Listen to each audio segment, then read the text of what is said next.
do the screen share. Okay, so today we're going to actually go through chapter 8, and I'll try to preview a little bit of the assignment.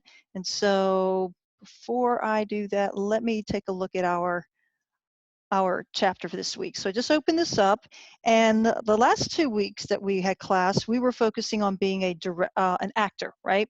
You analyze some acting, and then last week you were working on your own character from your script and analyzing that character's objective and their given circumstances. And so I haven't had a chance to actually look at those turned in yet because Monday's a meeting day. I'll be able to start looking at those tomorrow and then finish them up maybe Thursday. This week we focus on the role of director.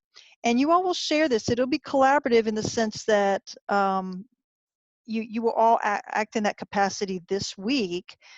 If we were going to actually be able to act all these out with blocking and so forth, we would have split up the scenes and have at least, if you had 3 scenes, then 3 of you would act as directors, 1 for each scene.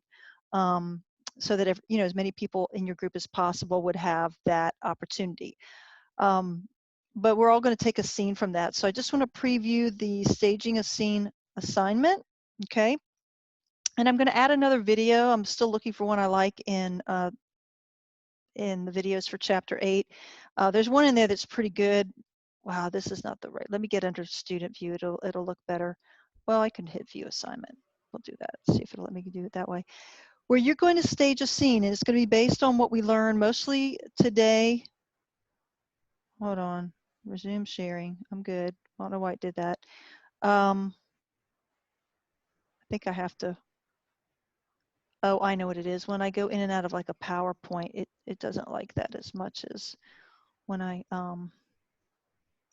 move from screen to screen. Okay, this is where I wanted to go, and then I'll come back because I want to make what I'm telling you about in the PowerPoint relevant. Like what does that have to do with you, other than just remembering some things? Because you will have a quiz. I'm still building the quiz, but we're not going to finish chapter 8 in class today. So it'll be today, it'll be Wednesday, and so I'll have it definitely ready for you by Wednesday.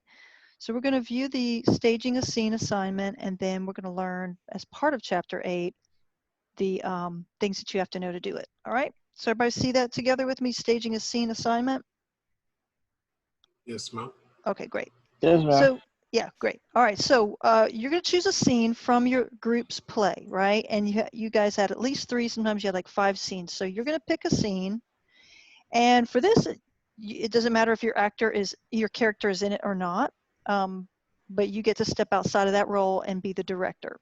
Okay, and this is not a collaborative because this is just an individual assignment. So if at the end you end up wanting to use that blocking or you collaborate and modify is totally up to you guys in the group. We're going to be a little limited on what we can do for that project anyway, but this is for you individually. So you choose a scene. It could be the first one, it could be the second, the third, whatever.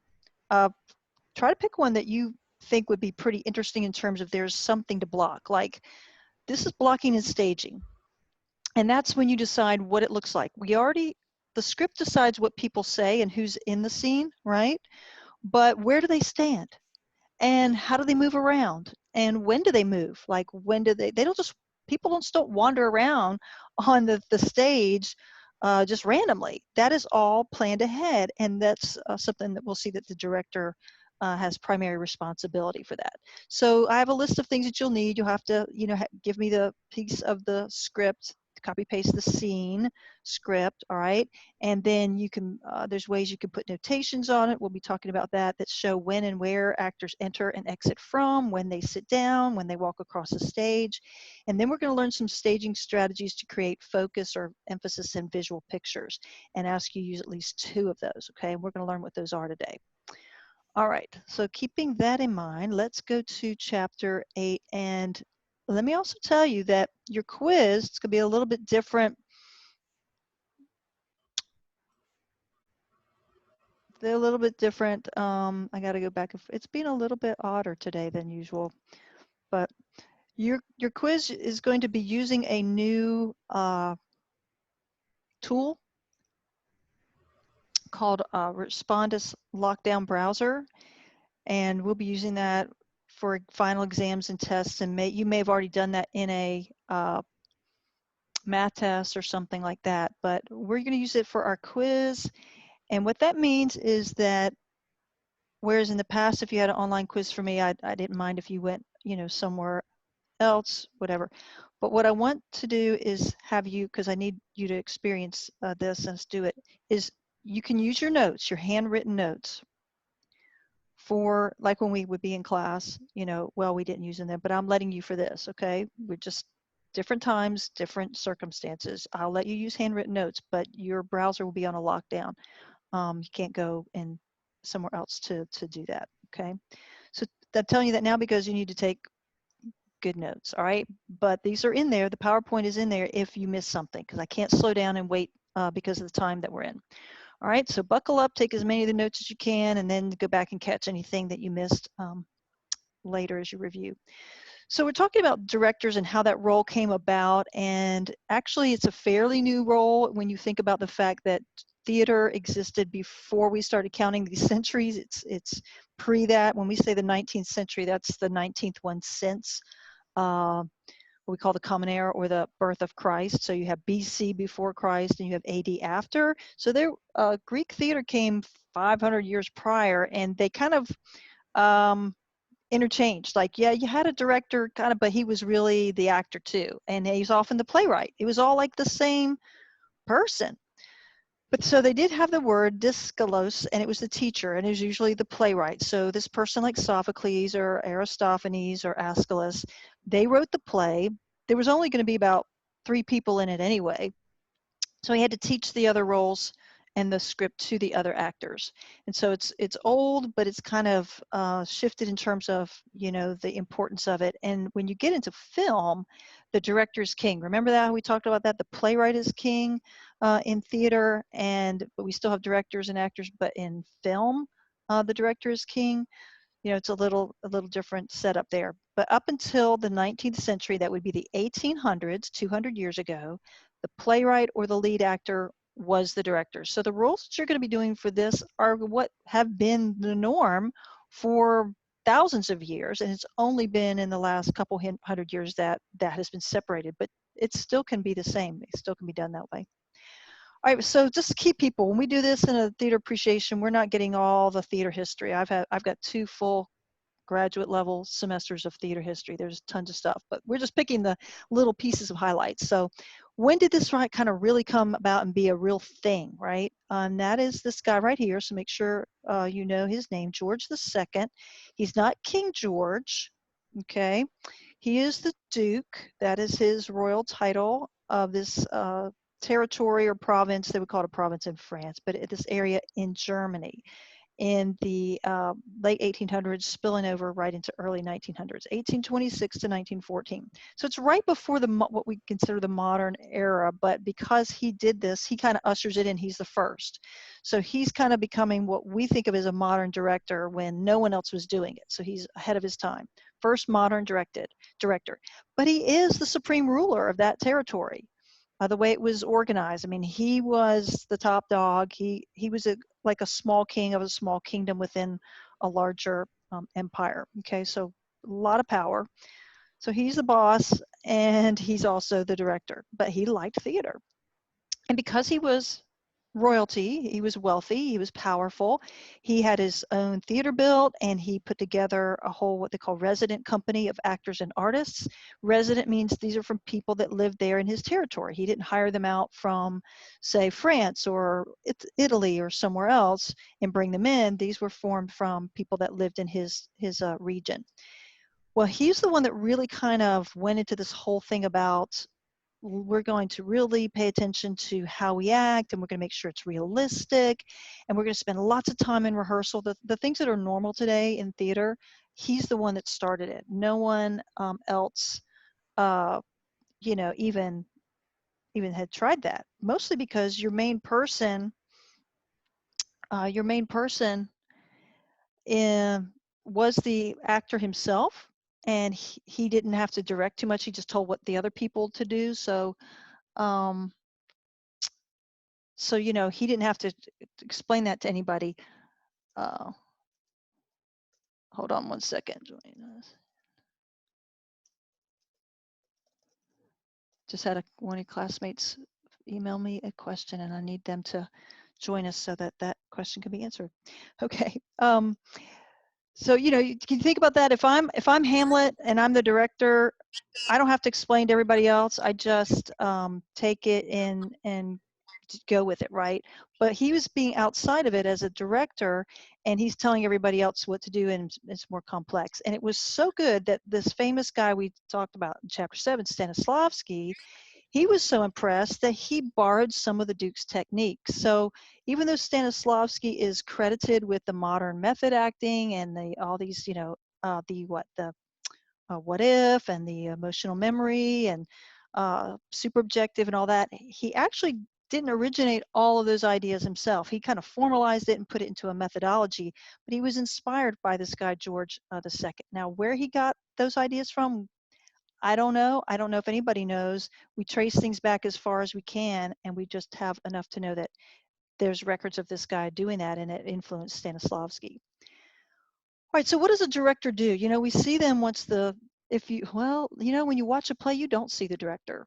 They're very invisible in that sense. Most of their work has been done before, and when you get to the theater, all you see is the actors, right? You don't see the lighting person, you don't usually see the sound person, and you don't see the director. Matter of fact, they may never even come out on stage and take a bow. You may never really know unless you look at the little pamphlet and says directed by so-and-so. They don't even always come to every stage performance. If there's multiple performances, they won't be at every single one. I know that, I know Keith Cromwell at Red Mountain Theater Company, and he directs some of the plays. And I've gone in the summer to see a performance and hoping I would see Keith. And I'd be like, oh, I saw it and it was really great. And I didn't see you. And it's like, oh, I wasn't at that one. I'm sorry I missed you. They just don't always come because their work is essentially over. But it goes way back. I'll give you an example for myself. When I was doing a big full Christmas production, I would start in the summer. Okay, I would start in the summer. I would be looking for scripts that I thought would suit. Of course, they need to be Christmas scripts, but would suit the theme that we were focusing on, the cast of people that I knew I had available, what their strengths were, how many men, how many women, their ages, that I could actually pull this off if it wasn't too complicated. Like we decided we weren't doing live donkeys, and things like that in the stable. What could we do? And then reach out and listen to them and so forth. So script analysis happens even before rehearsals begin. You're picking something, you're working with whoever. And in my case, I wasn't picking it alone. You almost always have to work with your producers, the people who are paying for this, and see what they want and what they're willing to fund. And when I was working with a church, obviously I needed to do something that they wanted done, or a school, right? So you work with the playwright, the person who wrote it, if they're available. And I did this as the dramaturg, not as the director, for that play at Auburn University Montgomery called Coupler I told you about. So I reached out to her, Meredith Levy, but she'd already been contacted by the director. He'd already done that back work. But that's important. And sometimes you do some background on the playwright if they're not available, like Shakespeare, he's dead, or Henrik Ibsen from Dollhouse, you kind of get some background and see what you can find out about them. That helps. But you do spend a lot of time reading the script. You don't just skim it, you read it, you reread it, and then you're going to have to do a lot of prep work before you start rehearsals. Okay, so if you've joined us at this point, make sure, because I can't tell when I'm in a screen share, that you've signed into the chat box, okay, and identify yourself, because sometimes it only comes up as iPhone, and I won't be able to count you as present, and won't know. So make sure you type your name in there. And if along the way you have a question, unmute your mic and ask a question. Otherwise, we'll keep our mic's muted. And what I'm going to have is a Blackboard Collaborate follow-up. If you had questions we couldn't get to, or I just didn't have the time because I'm on a limited time with Zoom, I'm going to go to Blackboard Collaborate in our course site and hang out there for a little bit. I'll give you 5 minutes to kind of transition over, and I'll hang out for a little while. And you can ask me some specific questions about the assignments this week, or just kind of whatever that would be okay to ask in a public, because it's like a public classroom, unless you're the only one person there, okay? All right, so you spend a lot of time reading the script, and a lot of times you have to do that historical research. Now, if you have a dramaturg you employ or have on your staff, they can help you with the research. So you guys wrote the plays that you're going to work on, so that will be easy because you were part of that process. But what else is done? Once you've read it and read it and read it, and you've gotten so familiar with it, then this is where you're coming through, and these are the things you have to know. Now we haven't even started rehearsals yet. What are the main ideas and concepts? What are the theme? What do you think it means? And of course, you guys as a group have done that. You examine the characters, and you're going to have to cast the characters, right? So you've got to see, well, what kind of person is this character, and how are they different? How are they the same? What are their given circumstances? You may not do as much acting analysis as you would expect your actors to do, but you have to do a little bit of a analysis of that, and you guide because you're guiding the actors, and so you can say, I'm kind of looking for this feature, this characteristic in this particular character that you play. Then you start breaking down the scene, and some of them have built, like most of them, if they're longer, have built-in scenes, like scene 1, scene 2, scene 3. Besides that, you actually break it down into even smaller components. And when we're working primarily with a printed script, which is what we all did up until, well, I would say even now, actors on stage print out, if they don't get handed a printed script, they print out their script and they carry it around on stage. They rarely would be using their phone. And here's why, because you have to make notations on there and those things change, and it's very hard to do with a phone or a iPad or something. So it's usually just paper and pen. You got your paper script and you have your pencil, and you mark things as you go through rehearsal. But before rehearsal starts, the director has to kind of line this up. So he or she goes through, and they note every time that somebody enters and somebody exits, and they kind of draw lines, and they separate those because that part of the scene only this person was in, and that's called a French scene. It's like a little mini version of a scene. And even smaller than that are things called beats. Now they're not beats, I don't know why they called them this, but it's a shift within that scene, like changing the subject. And you know how that is with a conversation. You're going along and you're talking about, oh wait, by the way, and then it goes another direction. Or you finish that thought and you didn't leave the room and you're still in that scene, but you shifted direction. You're like, oh wait, that reminds me of something. What about this? Those are important things to note. And so the director will go through and mark their main script with the beat changes. So they're seeing how it's structurally laid out, and they're going to be very aware of that whole inciting force and the rising action and the build to the climax and the crisis, and then how that's comes to a peak, and then kind of how it descends and is resolved. But they're going to be in the very minute within the scene. So a lot of analysis in that. That's the what we call the micro managing of it, right? Micro meaning tiny. You've heard people like micromanaging you. That they get in the micro, look at the small, but then they also have to look at what we call the macro, the big picture, and that's what the production concept is. That's the big picture. Every director comes in with their interpretation and their way of doing this play, right? They can't change what the playwright wrote, but they're going to have what we call production concept. How are we going to convey this, right? And so they think of something that really symbolizes what they're going to emphasize in this play, what they're going for. It's considered like a primary metaphor, a primary symbol, some kind of idea or concept that's going to really articulate the style of the play. Okay, if they're going for something modern, or if they're going for, it could be something like that. That's a concept.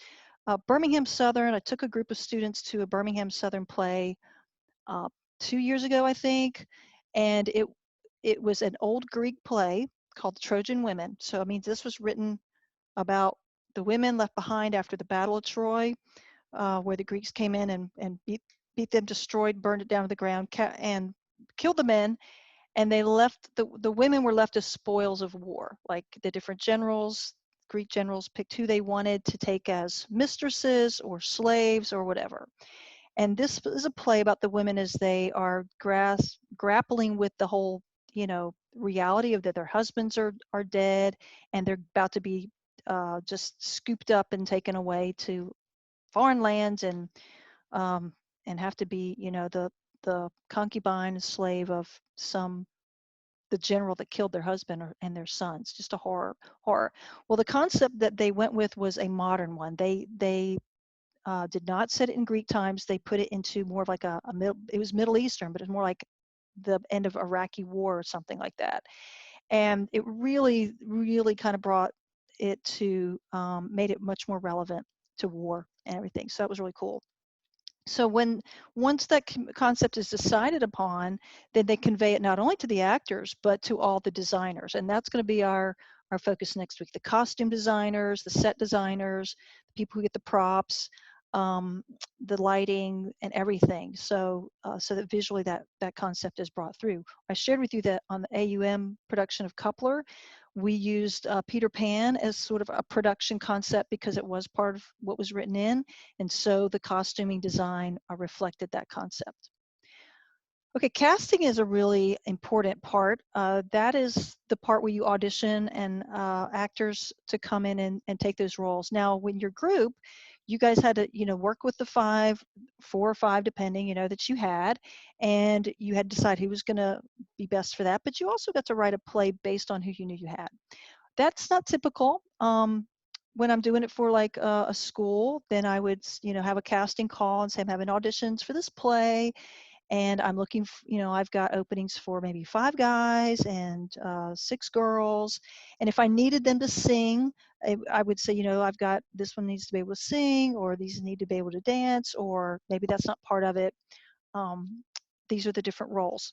And so sometimes you just come in and do a cold call, and they would come in, you'd say, okay, read from this, or sometimes there's auditions where the person actually brings in something prepared, and they read it for you, act it out for you, and that's how you do it. We won't get into the acting audition part. That was more in chapter 7. But as a director, this is how you're thinking. Okay, first of all, these are the things that you take into consideration. One is, does that person look the part? And that's that based in the physical appearance. Do they physically look like the type of person that you envisioned for that role?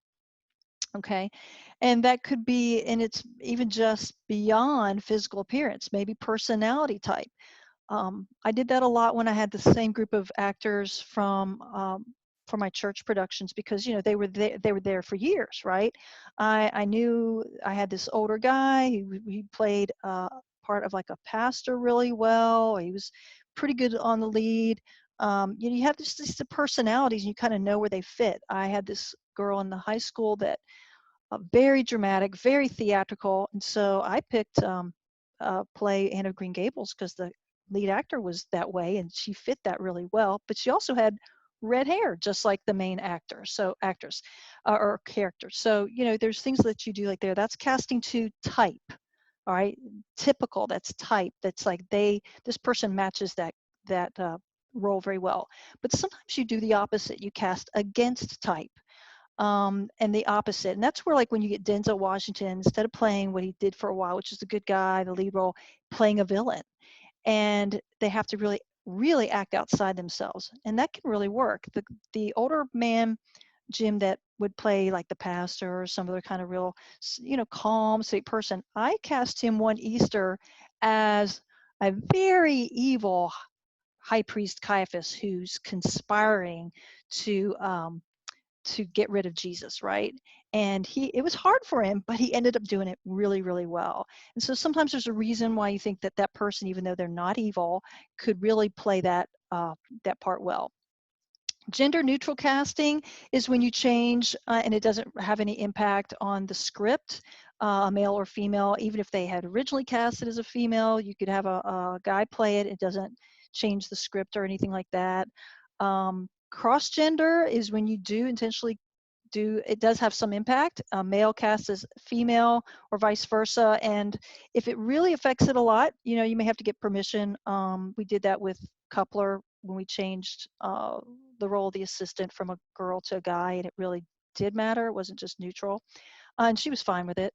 Colorblind means that doesn't matter what your ethnicity is, your color. It doesn't matter. You know, you just, it's called colorblind, and they do a lot of that today, which is really really marvelous. So it doesn't limit people based on, you know, on their skin color, you know, which isn't really fair. So there's different things and with different considerations that you would have.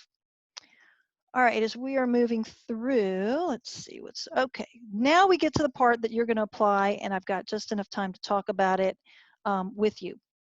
So the director's role during rehearsals, that was all previous, right?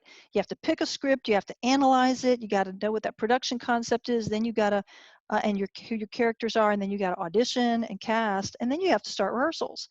And we're not going right now. We will later talk about the whole rehearsal process. But even before you start rehearsals, you have to have a plan. And it's called blocking, okay, and staging. And they go hand in hand. Blocking is the plan for how they move around the stage. Okay, that's what we call it, blocking. And we have certain stage areas, and this is the code that we use. So this is something to write down and make sure you know how it works. Down here at the bottom would be where the audience is, okay, right down here, looking up. And this would be up on the top would be the back of the stage. And this, of course, would be the sides. And notice that I have these they look like the wrong place, don't they? I mean, as we're looking at it, left should be over here, but it's over there. Anybody already know why? Why is left over on this side on the stage? Because when you're Because that's standing on left. stage, you're always going to be looking towards the audience. Yes, it is the actor's left. If I'm standing up here, I'm going to be, and when I'm facing the audience, that's going to be my left, and that's going to be my right. And so you're doing this for the actor on the stage. And so we call them, we don't just say move to the left because, well, once you turn yourself around, you know, left is kind of relative. I keep moving and left keeps moving too. So we designate these on the stage floor. This area is always stage left. So if I'm over here, move stage left, I'm moving to, you know, that direction, or in this direction, right? I'm moving to my left. If I'm saying move down stage, I'm always going to move down. If I say move up stage, I'm always going to move up, right? It's all going to be in relation there to that from where I'm at. So if I'm standing, so what you would give directions for blocking is when you say enter from stage left, walk, or we use the word cross to center stage, and then face, you know, face the audience. We don't say face down stage right. Sometimes we say face up stage though. So come in and face up stage, which would be weird, but you know, it might happen. Or face up stage right. But that's how you give stage directions, and that's the annotations that you would be putting on the script, because when that person, where are they on the stage when they say that line? And are they standing still or are they moving? Did they move after they spoke the line or before or during? And you have to make those little abbreviations. It kind of ends up looking like the way they do out a football play, you know, with X's and O's and little lines and curves. And I don't have that to show you yet, but I'm going to get one and get that image and show that to you, and how you move them around, but also how you write that on a script. Okay, so I'm going to get a sample of that and put that up for you in your chapter 8 resources. But you need to know that. And if we were in class, I would have us come and have volunteers to stand in these different locations, but we unfortunately can't do that today. Within that, what you do is, all right, so blocking is, here, let me go back. Blocking is the crossing, entering, you know, moving up to the right, to the left, downstage, and so forth as the scene goes, okay? That's blocking. Staging to create focus or emphasis is when you group people on the stage. And that's what we're talking about here, okay? And we're gonna work on this. We're gonna come back to it. I want to introduce it to you today, and then we will work on it some more on Wednesday, okay? So you see that there's four little sample techniques here. The first one is called contrast. Okay, you want to write these down. Remember, you get to use your notes, but only your notes during the quiz, which will be ready sometime tomorrow, even though we won't really be done with our chapter 8 until Wednesday. So you need to wait till after class Wednesday to take your quiz, okay? So you have contrast. So you see how this person is, there's a group of people and they are what's considered upstage, right? Yes, and this person is downstage, a little more to the left, right? A little more downstage left, not all the way on the edge. And by them being separated out away from the group, that's some contrast. We all end up looking at that person. That's one of the things that you want to do strategically as a director is you want to be guiding the audience's eyes, okay? In film, they do that with the camera. The camera only shows you what the director wants you to see. And if they only want you to see the one person, then they'll do like we have. Zoom in, right? And all you can see is that one person. If they want you to see everybody, they zoom out and include everybody. You can't do that on stage. You can't do it. This is the way, the techniques you have to use. So you pull them out, and that's called contrast. It doesn't have to be downstage left, upstage right. It's just the whole pulling them away from the group, and then having, if you can barely see it, them all look that direction. Another important one is that you use a triangle, and in this, even though they kind of seem to have equal um, emphasis, really the person at the center of the triangle has the most powerful position, and typically these other two would be looking upstage right towards that person. That gives them that powerful position. So triangles, and you typically want that for visual interest as well. The third one is called levels, and that is simply creating some contrast and some focus by having the person you want them to focus on higher than the others. Okay, so you can do that by elevating them on a platform, having them stand on a chair, or by having everybody else seated and that person be the only one standing. The last one, the fourth one, is really just a combination. It's just a combination. So it's meaning you can use different ones. So here's an example real quick of one, how they immediately, who are we supposed to be looking at? Where's the focus? The guy standing. The guy standing, right, and look at what they use. I mean, yeah, if we looked really close, we could see as a gun, but before we notice that detail, first of all, he's standing. This is using levels primarily, right? And contrast, that also creates contrast. And then you look at everybody's looking at him on stage, so that automatically, we don't even have to consciously decide. We automatically are drawn to the man, the actor standing, because the scene is set up for us to do that. We don't even consciously decide. It's just a subconscious reaction. But the director planned that. That was all staged and rehearsed and planned that way. Those people were told to do it and act this way. Okay, The so fact there's. that the Go ahead. fact that everyone else is wearing like real neutral colors and then he's got that bright red That jacket helps too. helps with it too. That helps too, and that's something that we'll get into. But just if we're just isolating the staging, and I'm almost out of time, and we'll come back, and I've got something in there where there's the video is an analysis of a scene from Fences, where they're going to analyze that staging. We'll talk more about this Wednesday, but I wanted to introduce this to you as you started thinking about which scene you wanted to do. You want something that gives you that opportunity to create some different staging for focus. All right, like I said, I'm going to transition to Blackboard Collaborate, where if you have a question that you needed to ask me, or that something came up, or something you don't understand yet, from this lesson, I'll be available there for at least the next 15 or so minutes. Okay. All right. And that's going to be, oops, I'm not getting out in the right way. Stop share. And I will, thanks for everybody checking in. Take a